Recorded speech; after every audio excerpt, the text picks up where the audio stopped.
الحمدللہ والصلاة والسلام علی رسول اللہ وعلی آلہ وصحبہ اجمعین، اما بعد، اعوذ باللہ من الشیطان الرجیم، بسم اللہ الرحمن الرحیم۔ میرے محترم بزرگوں، میرے عزیز بھائیوں اور بہنوں، اور پیس ٹی وی پہ لائیو دیکھنے والے کروڑوں ناظرین، السلام علیکم ورحمۃ اللہ وبرکاتہ۔ نماز پڑھنے کے جو اہم رکن ہیں وہ قرآن مجید میں کا ذکر آتا ہے اور باقی کا ذکر آتا ہے حدیث میں، لیکن قرآن کے ذریعے ہمیں پتہ لگتا ہے کہ قرآن مجید میں اللہ سبحانہ وتعالیٰ فرماتے ہیں سورہ بقرہ میں سورہ نمبر 2 آیت نمبر 144 144، اللہ فرماتے ہیں کہ جب بھی آپ نماز کے لیے کھڑے ہوتے ہیں، صلاح کے لیے کھڑے ہوتے ہیں، اپنا رخ مسجد حرام کی طرف کرو۔ Turn your face toward the sacred mosque. جدھر بھی آپ ہیں اپنا رخ، اپنا چہرہ مسجد حرام کی طرف کرو۔ یہ ہمارے لیے قبلہ ہے، کعبہ ہمارا قبلہ ہے۔ نماز پڑھتے وقت ہمیں رخ کرنا چاہیے مسجد حرام کی طرف، یہ فرض ہے۔ اللہ تعالیٰ فرماتے ہیں سورہ بقرہ میں سورہ نمبر 2 آیت نمبر 238 میں 238، اللہ تعالیٰ فرماتے ہیں کہ جب بھی آپ صلاح کے لیے کھڑے رہو تو stand with a devout frame of mind. آپ جب کھڑے ہوتے ہیں، عربی میں لفظ آتا قانتین، کہ اپنے ڈیواؤٹ فریم آف مائنڈ کے ساتھ آپ نماز پڑھو۔ اللہ فرماتے ہیں سورہ ہجر میں سورہ نمبر 15 آیت نمبر 87 میں کہ اللہ has sent، اللہ نے نازل کیا ہے 7 آیتیں جو ہمیشہ دہرائی جاتی ہے اور قرآن عظیم۔ جب قرآن مجید میں اس کا ذکر آتا ہے 7 آیتیں جو ہمیشہ دہرائی جاتی ہے، اس کا مطلب ہے سورہ فاتحہ۔ سورہ فاتحہ میں 7 آیتیں ہیں، تو قرآن میں اللہ تعالیٰ ذکر کرتے ہیں سورہ فاتحہ کے بارے میں، اور عظیم قرآن۔ سورہ فاتحہ کے علاوہ باقی حصہ جو قرآن کا ہے اسے کہا جاتا ہے قرآن عظیم۔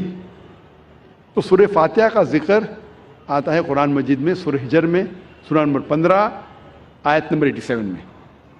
اور اللہ تعالیٰ قرآن مجید میں کہتے ہیں کہ صلاح میں آپ کو رکوع کرنا ضروری ہے، اور رکوع لفظ قرآن مجید میں کم سے کم 13 بار آیا ہے، اور صلاح کا اہم رکن جو ہے وہ سجدہ ہے، اپنے ماتھے کو زمین پہ ٹیکنا کہتے ہیں سجدہ۔ اور سجدہ کا لفظ قرآن مجید میں 92 ٹائمز آیا ہے، قرآن مجید 92 ٹائمز۔ اور اللہ تعالیٰ فرماتے ہیں سورہ العمران میں سورہ نمبر 3 آیت نمبر 43 میں، یا مریم مقنتی لربی کی وسجدی ورقی ما یا رقیم، کہ اے مریم آپ اللہ کی عبادت کرو اور سجدہ کرو اور رکوع کرو ان لوگوں کے ساتھ جو رکوع کر رہے ہیں۔ اور اللہ تعالیٰ فرماتے ہیں سورہ حج میں سورہ نمبر 22 آیت نمبر 77 میں کہ اے مومنو رکوع کرو اور سجدہ کرو اور اچھے کام کرو تاکہ آپ فلاح پاؤ۔ تو کئی بار قرآن مجید میں کہا گیا ہے رکوع کے بارے میں اور سجدے کے بارے میں۔ اور اس کے علاوہ قرآن مجید میں کئی بار کہا گیا اطیعوا اللہ واطیعوا الرسول، اللہ کی اطاعت کرو اور اللہ کے رسول کی اطاعت کرو۔ کئی بار قرآن مجید میں آتا ہے۔ سورہ العمران سورہ نمبر 3 آیت نمبر 32، سورہ العمران سورہ نمبر 3 آیت نمبر 132، سورہ نساء سورہ نمبر 4 آیت نمبر 59، سورہ مائدہ سورہ نمبر 5 آیت نمبر 92، سورہ انفال سورہ نمبر 8 آیت نمبر 1، سورہ انفال سورہ نمبر 8 آیت نمبر 20، سورہ انفال سورہ نمبر 8 آیت نمبر 46، سورہ نور سورہ نمبر 24 آیت نمبر 56، سورہ نور سورہ نمبر 24 آیت نمبر 54، سورہ محمد سورہ نمبر 47 آیت نمبر 33، سورہ مجادلہ سورہ نمبر 58 آیت نمبر 13، سورہ تغابن سورہ نمبر 64 آیت نمبر 12۔ کم از کم قرآن مجید میں 12 جگہ کہا گیا ہے اطیعوا اللہ واطیعوا الرسول، اللہ کی اطاعت کرو، اللہ کے رسول کی اطاعت کرو۔ اس کا مطلب اللہ کے علاوہ جو بھی اللہ کے رسول فرماتے ہیں حکم کرتے ہیں، ہمارے لیے فرض ہے کہ اسے ہم مانیں۔ تو صلاح کی باقی رکن، باقی چھوٹی چیزیں کس طریقے سے پڑھی جاتی ہے وہ ذکر آتا ہے حدیث میں۔ جب اللہ کے رسول کی صحیح حدیث پڑھیں گے تو باقی چیز ہمیں ملتی ہے۔ اور اللہ کے رسول فرماتے ہیں صحیح بخاری میں جلد نمبر 1 کتاب الآذان چیپٹر نمبر 18 حدیث نمبر 604 میں، پرے ایز یو سی می پرے، نماز پڑھو جس طریقے سے آپ مجھے پڑھتے ہوئے دیکھ رہے ہیں۔ اور یہ حدیث دہرائی گئی ہے کئی جگہ، یہ دہرائی گئی ہے صحیح بخاری میں جلد نمبر 9 میں حدیث نمبر 352 جہاں اللہ کے رسول فرماتے کہ نماز پڑھو اس طریقے سے جس طریقے سے آپ مجھے پڑھتے ہوئے دیکھ رہے ہیں۔ تو باقی چیز نماز کے بارے میں ہمیں ملتی ہے اللہ کے رسول کی صحیح حدیثوں میں۔ اللہ فرماتے ہیں سورہ داریات میں سورہ نمبر 51 چیپٹر 51 ورس نمبر 56 ورس 56، وما خلقت الجن والانس الا لیعبدون۔ اللہ سبحانہ و تعالیٰ نے جن اور انسان کو اسی لیے بنایا ہے تاکہ وہ اللہ کی عبادت کرے۔ اللہ نے جن اور انسان کو صرف اور صرف اسی لیے بنایا تاکہ وہ اللہ کی عبادت کرے۔ یہ لفظ عبادت آتا ہے عربی لفظ عبد سے، جس کی معنی ہے بندہ، بندگی، اور سارے انسان اللہ کے بندے ہیں۔ ہمیں فرض ہے کہ ہم ہمارے خالق، ہمارے رب اللہ سبحانہ و تعالیٰ کی عبادت کریں۔ کئی مسلمانوں کو غلط فہمی ہے کہ صلاح ہی صرف اللہ کی عبادت ہے۔ صلاح اللہ کی ایک اہم عبادت ہے، سب سے بہترین، لیکن صرف صلاح عبادت نہیں۔ عبادت کے معنی عبد، بندگی، اللہ کا کہنا ماننا۔ جب ہم اللہ کا حکم مانتے ہیں تو ہم اللہ کی عبادت کر رہے ہیں۔ اللہ جس چیز سے ہمیں روکتا ہے ہم اس سے پرہیز کرتے ہیں، ہم اللہ کی عبادت کر رہے ہیں۔ لیکن سب سے بہترین عبادت ہے صلاح۔ اور جو انسان صلاح نہیں پڑھتا ہے، صلاح نہیں پڑھنے کے کئی نقصانات ہیں۔ جو انسان صلاح نہیں پڑھتا اس کا ایمان کمزور ہوتا ہے، ہو سکتا ہے کہ وہ اپنا ایمان بھی گوائے۔ انسان سوچنے لگتا ہے کہ میرے پاس پیسہ ہے، میرے پاس دولت ہے، عیش ہے، آرام ہے، اللہ سے دور جاتا ہے۔ صلاح نہیں پڑھتا ہے اور دور جاتا ہے۔ صلاح نہیں پڑھنے سے آپ کی زندگی میں ڈسپلن نہیں آتا ہے۔ ہو سکتا ہے کوئی شخص مجھ سے پوچھے گا، میں کئی لوگ کو جانتا ہوں جو صلاح نہیں پڑھتے لیکن ایک دم پابند ہے، اپوائنٹمنٹ کے پابند ہے، ڈسپلن ہے۔ میں جانتا ہوں کئی مسلمان جو صلاح نہیں پڑھتے لیکن ڈسپلن ہے، کئی غیر مسلمان ہیں جو صلاح نہیں پڑھتے لیکن ایک دم ڈسپلنڈ ہے، اپوائنٹمنٹ دیں گے برابر اس وقت پہ موجود رہیں گے۔ یہ ڈسپلن کا ذکر ہی نہیں کر رہا ہوں، میں اعلیٰ درجے کی ڈسپلن کی بات کر رہا ہوں، یہ تو نیچے درجے کا ڈسپلن ہے۔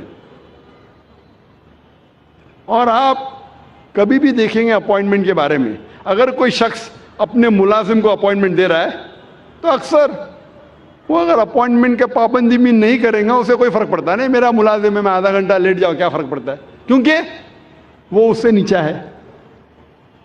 اپوائنٹمنٹ 10 بجے کہ آپ پہنچے 10:15 کو پہنچے 10:30 کو پہنچے 11 بجے نہیں بھی پہنچے، ملازم ہے، کوئی فرق پڑتا نہیں۔